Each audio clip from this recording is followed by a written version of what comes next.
Maladie du foie gras, le microbiote à la rescousse chez certaines personnes. Des modifications du microbiote intestinal pourraient favoriser l'accumulation de graisse dans le foie. Une équipe de l'INSERM travaille à la mise au point d'un traitement à base de probiotiques spécifiques.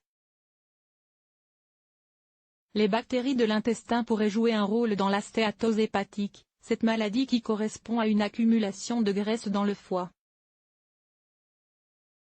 Elle touche en particulier les personnes obèses et provoque, à terme, des lésions hépatiques avec, à la clé, un risque de cirrhose ou de cancer. Aucun médicament n'est disponible actuellement.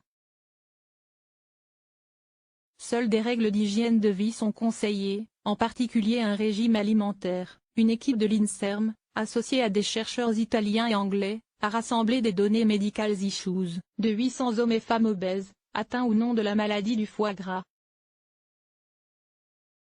Dans un sous-groupe d'une centaine de femmes, ils ont réalisé des analyses moléculaires à partir de biopsies du foie, de prélèvements d'urine, de sel et de plasma.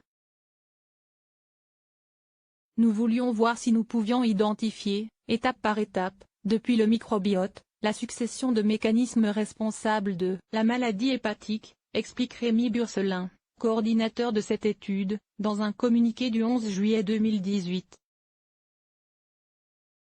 De fait, l'étude a permis de mettre en évidence que, plus la maladie progresse, plus la diversité des gènes microbiens retrouvés diminue. Il semble donc que le microbiote intestinal s'appauvrisse avant même l'apparition des premiers symptômes de la maladie. Par ailleurs, l'acide phénylacétique, un composé du microbiote, potentialise l'accumulation de graisse dans le foie. Des études complémentaires menées chez la souris ont confirmé le rôle des bactéries de l'intestin dans l'apparition d'une stéatose hépatique. Les chercheurs espèrent,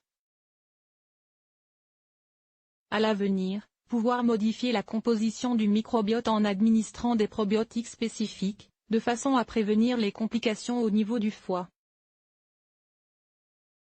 Cette stratégie pourrait être couplée à un traitement médicamenteux, en cours d'étude. Source: Nature Médecine, 25 juin 2018.